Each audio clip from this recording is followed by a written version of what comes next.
Hey guys, welcome to a new video. In today's video, we're going to be looking at the Senate elections for 2018. It's just getting heated up. It's just looking like we're starting to get nominees in the race. And we're going to have 34 election races here. Now, let's talk about some recent events first. First off, of course, um, earlier this month, Doug Jones won a Senate seat in Alabama. Major checkmate for the Democrats. Then last week, the Senate Republicans passed the tax reconciliation, with all the, new stuff added to it. Another arguably big checkmate for the Republicans, but also arguably a checkmate for the Democrats. Why? Because majority of Americans do not like this tax act. They believe it does not represent the middle class.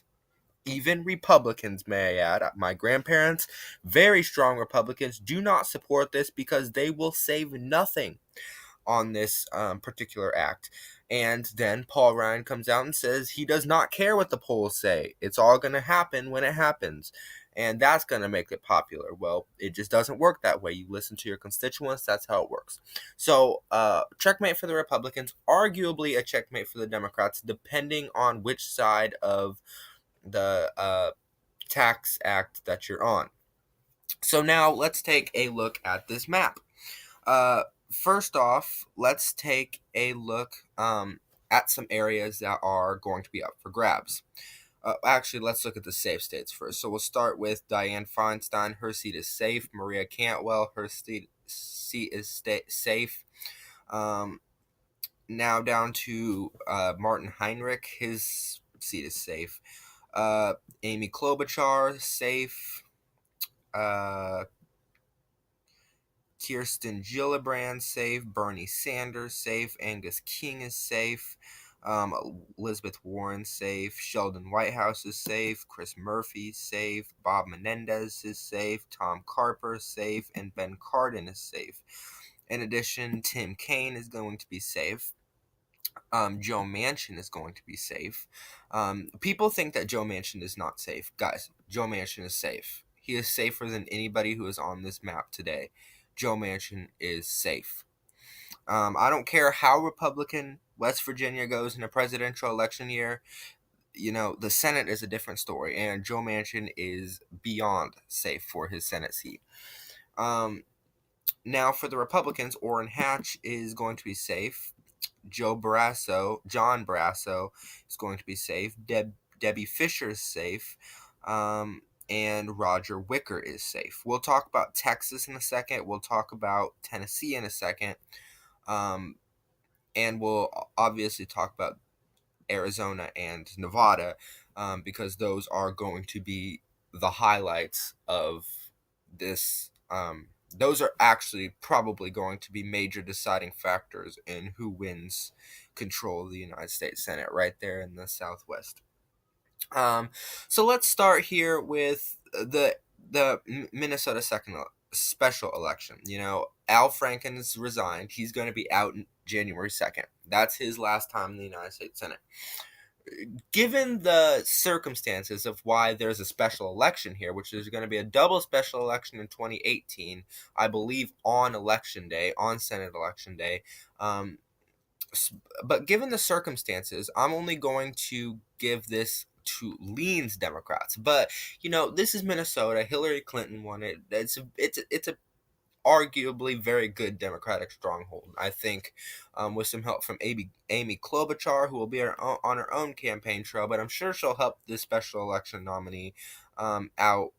But given the circumstances that this is the reason this is up for a special election, and given that that's a Democratic state in general, I'm just going to give that special election leans Democrat.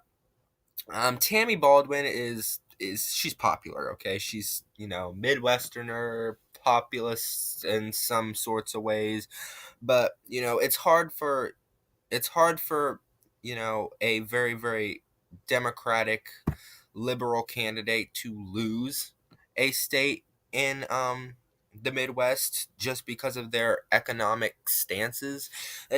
Democratic economic stances has for years been known as the stance that is that works the best in the United States. Debbie Stabenow is, she's safe. I'm not even gonna touch moderate or lean. She's safe. Um, Kid Rock is a joke, just like Kanye West. He was polling high. It's not gonna happen.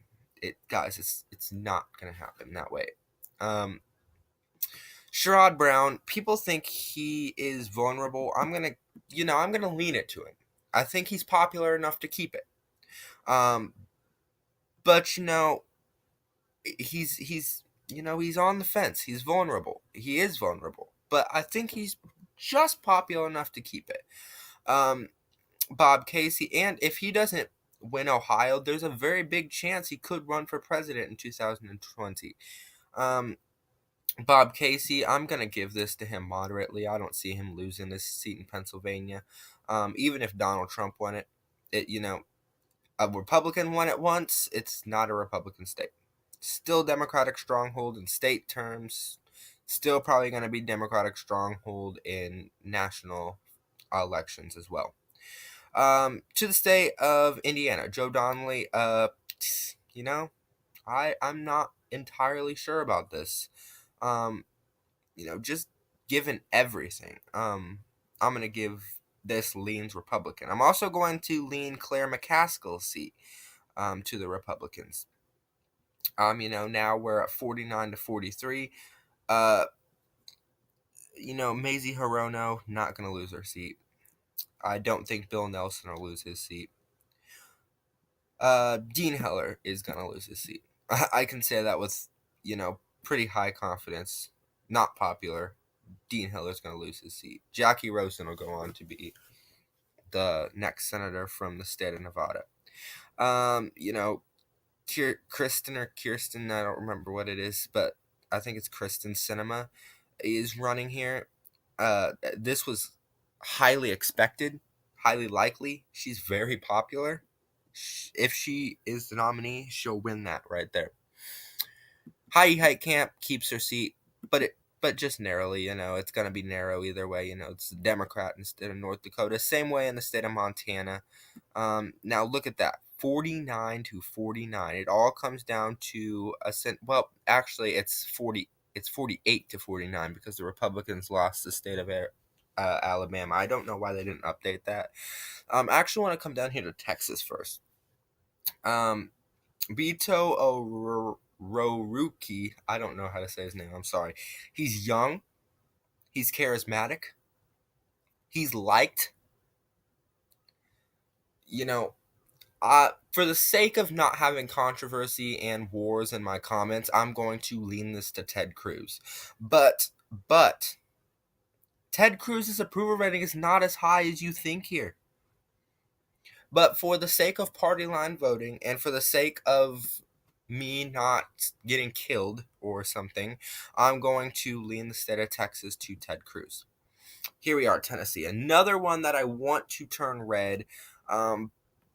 But, you have a governor here that is almost as popular as the governor of Maryland, almost as popular as the most popular governor in the United States. It's hard to say that he's not going to win. The Republicans haven't even nominated a person yet. Here, we have somebody who has a very, very high chance of pulling an Alabama out here without the circumstances Alabama had. Saying Mississippi would go blue is insane. Saying Nebraska would go blue is insane. Same with Wyoming and Utah. But I could say with tilted confidence, but still quite confident at this time, that the state of Tennessee goes to Phil Bredesen.